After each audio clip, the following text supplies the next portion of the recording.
Lieutenant governor साहब के बाद बात करते हैं उन कॉलोनीज की जो रातों रात बन जाती हैं और फिर हुकूमत के लिए सरदर्द भी बनती है। और उन्हीं कॉलोनीज में एक और कॉलोनी जो है वो आउटस्कर्ट्स ऑफ श्रीनगर बनी थी, जिसको लेकर ट्रिब्यूनल में अब यह मामला चला गया है। और ट्रिब्यूनल ने बाकायदा तौर पर स्पेशल ट्रिब्यूनल ने श्रीनगर म्युनिसिपल कॉर्पोरेशन को यह हुक्मनामा जारी किया है कि वो इलीगल कॉलोनी जो बनी है श्रीनगर के आउटस्कर्ट के अंदर, इसकी तहकीकात करे कि कैसे ये बनी है। अनऑथोराइज्ड कॉलोनी डेवलप की गई है जी। रंबेलगढ़ इलाका जो श्रीनगर के बिल्कुल पास का इलाका है, वहां पर और मामला ट्रिब्यूनल में चला गया था, जहां पर जो म्युनिसिपल कॉर्पोरेशन की तरफ एनफोर्समेंट विंग है, वेस्ट विंग है, उन्होंने डिमोलिशन करनी थी और डिमोलिशन को लेकर ही स्टे ऑर्डर आया था। अब उस मामले को लेकर यहां पर मामला चला है जी स्पेशल ट्रिब्यूनल के अंदर। और ट्रिब्यूनल ने यह पूरा मामला जब सुना तो हैरान भी रहा और यही वजह है कि इंतजामिया के नाम नोट से भी जारी किया। सीधे श्रीनगर चलेंगे, हिलाल हमारे साथ ज्वाइन किए हुए हैं जी इस पूरी बड़ी खबर पर कि आखिर क्या यह पूरी खबर है और किस तरीके से म्युनिसिपल कॉर्पोरेशन से लेकर दीगर इदारों की जो नींद थी वो टूटी इस ऑर्डर के बाद जो स्पेशल ट्रिब्यूनल की तरफ से कल जारी कर दिया गया है। हिलाल, बहुत शुक्रिया जी ज्वाइन करने के लिए। ये बताइएगा ये रंबीलगढ़ वाला मामला जो है ये पूरा मामला है क्या, और क्या ये हुकूमत की नजरों से ओझल था और अब हुकूमत की नजरों में आया है? बिल्कुल, देखा जाए तो अब इस मामले से जिस पर अब ट्रिब्यूनल ने हिदायत म्युनिसिपल कॉर्पोरेशन के कमिश्नर को दिए हैं, दरअसल ये रंबीलगढ़ का इलाका जो बडगाम और श्रीनगर के बिल्कुल दोनों डिस्ट्रिक्ट के अंदर आता है और यहाँ पर कुछ कॉलोनी बनने का जो शाखसाना हुआ है, खदशा हुआ है, तो उस पर दरअसल एक शहरी जो यहाँ पर अपनी कोई कंस्ट्रक्शन कर रहा था और उस पर श्रीनगर म्युनिसिपल कॉर्पोरेशन के जो अधिकारान है या एनफोर्समेंट विंग है उनकी जानिब से डेमोलिशन हुई है। और इस डेमोलिशन के बाद ही जब उस पर रोक इसने लगाने की कोशिश की और उन्होंने कहा कि अगर मुझे इसके लिए परमिशन नहीं है, लेकिन जो यहाँ आसपास स्ट्रक्चर्स बने थे या बने हैं या बन रहे हैं तो उसकी परमिशन कहाँ से हासिल की गई है, तो उसी पर यह मामला जो है वो अब ट्रिब्यूनल के पास आ गया है। और ट्रिब्यूनल ने जब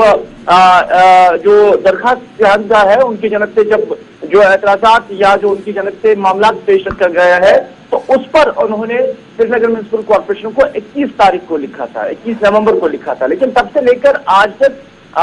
श्रीनगर म्युनिसिपल कॉर्पोरेशन की जनक से इस पर कोई किसी भी नोटिस का जवाब नहीं दिया गया। और उसके बाद जो एक डायरेक्टिव है वो अब ट्रिब्यूनल की जनक से श्रीनगर म्युनिसिपल कॉर्पोरेशन को चला गया है और उनसे कहा गया है कि आप डिप्टी कमिश्नर बडगाम और डिप्टी कमिश्नर श्रीनगर के साथ और उसके साथ साथ जो रेवेन्यू ऑफिसर्स हैं उनके साथ भी आप रास्ते में रह सकते हैं, लेकिन जो यहाँ पर गैर कानूनी रिहायशी कॉलोनी बन रही है उस पर जो है कोर्ट की जानब से, ट्रिब्यूनल की जानब से स्टे लगाया गया है और कहा गया है कि इस तरह की कोशिश आइंदा भी नहीं होनी चाहिए और इसकी वजाहत की जाए कि यहाँ ये स्ट्रक्चर कैसे श्रीनगर म्युनिसिपल कॉर्पोरेशन के नाम के तले बन रहे हैं। अच्छा, कल इस पूरी समाअत के दौरान ये बात भी तो सामने आई है कि किसी ने भी श्रीनगर म्युनिसिपल कॉर्पोरेशन के पास जाकर परमिशन के लिए अप्लाई नहीं किया है, किसी के पास भी परमिशन नहीं है और स्ट्रक्चर्स बन चुके हैं। यही वजह कि ट्रिब्यूनल का एक बेस लाइन था कि बताया जाए जी ये कैसे हो रहा है। तो क्या मैं ये समझूं कि अब इसके बाद कोई और कार्रवाई होगी या यह मामला यहीं पर रुकेगा? क्योंकि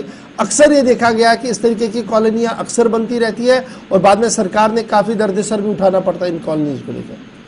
और देखिए ये अब श्रीनगर म्युनिसिपल कॉर्पोरेशन और कंसर्न डिप्टी कमिश्नर्स के हाथ में है कि वो इस पर किस तरह का एक्शन लेते हैं और वो ट्रिब्यूनल के इस फैसले को, इन हिदायत को किस तरह से अमलाते हैं, क्योंकि एग्जीक्यूशन का काम वो श्रीनगर म्युनिसिपल कॉर्पोरेशन और जो कंसर्न अथॉरिटीज हैं या डिप्टी कमिश्नर्स हैं उनको करना है मुतल्लिका तहसीलदारों के साथ उनकी मौजूदगी में, क्योंकि अब ऑर्डर्स चले गए हैं। अब देखना होगा कि वो किस तरह से इस कॉलोनी को जस्टिफाई करेंगे, क्या वो यहाँ पर भी डेमोलिशन शुरू करेंगे या कि फिर जैसा कि इससे पहले दरख्वास्त बयानजा ने कहा है कि उन्होंने खुद भी स्ट्रक्चर के लिए कोई परमिशन हासिल नहीं किया है श्रीनगर म्युनिसिपल कॉर्पोरेशन के लिए, इस वजह से कि वहां किसी आसपास की जितने भी स्ट्रक्चर्स बने हैं उनमें से भी किसी ने कोई भी जो है परमिशन हासिल नहीं किया है। फिर इन परमिशन के हवाले से जब श्रीनगर म्युनिसिपल कॉर्पोरेशन से पूछा गया कि क्या आपने यहाँ इस मकान के आसपास क्या किसी स्ट्रक्चर को, किसी भी ढांचे को क्या आपने